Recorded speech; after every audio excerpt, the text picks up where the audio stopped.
एक इच्छाधारी नाग नागिन जंगल में मनुष्य रूप में प्रेम लाप कर रहे थे। दोनों अपनी काम क्रीड़ा में मशगूल थे। तभी एक मृग का पीछा करते हुए एक राजा उधर आ निकला। जैसे ही उसने शिकार करने के लिए मृग का निशाना साध उस पर तीर छोड़ा तो मृग भाग निकला और राजा के द्वारा छोड़ा हुआ वो तीर सीधा मनुष्य रूपी उस नाग की छाती में जा लगा। जैसे ही वो तीर नाग को लगा, सहम कर नाग नागिन ने तीर की दिशा में देखा तो घोड़े पर बैठा हुआ राजा उन्हें दिखाई दिया, जिसके हाथ में तीर कमान था। सारा माजरा समझते उन्हें देर न लगी। उधर राजा भी अपने घोड़े पर बैठा ये सब देख रहा था कि उसका तीर मृग को न लगकर एक मनुष्य के सीने में जा लगा। राजा एकदम सन्न सा बैठा रह गया। सोचा, इस घनघोर जंगल में ये आदमी और औरत कहाँ से आ गए। तीर लगने के कुछ देर बाद ही वो इच्छाधारी नाग अपनी नागिन की गोद में दम तोड़ देता है। ये देखते ही नाग के वियोग में नागिन के मुख से दर्द भरी जोरदार चीख निकली। पूरा जंगल उसकी चीख से थर्रा उठा। रोती बिलखती नारी को देख असमंजस और अपराध बोध से घिरा राजा जब अपने घोड़े से उतर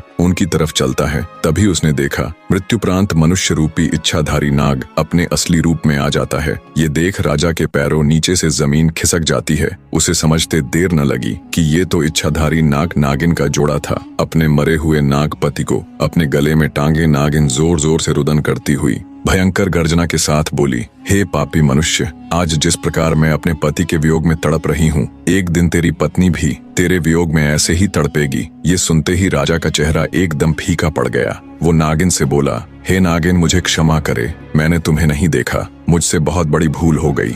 राजा की बात सुन दहकते अंगारों सी आंखें लिए मनुष्य रूपी इच्छाधारी नागिन बोली, पापी मनुष्य, भूल नहीं, अपराध किया है तूने। हत्यारा है तू मेरे पति का, जिसके लिए मैं तुझे क्षमा नहीं बल्कि मृत्यु दंड दूंगी। मैं अपने मरे हुए पति की कसम खाकर ये प्रण करती हूँ कि आज से ठीक 9 दिन बाद नाग पंचमी के दिन मैं तुम्हें दसकर अपने पति का बदला पूरा करूंगी।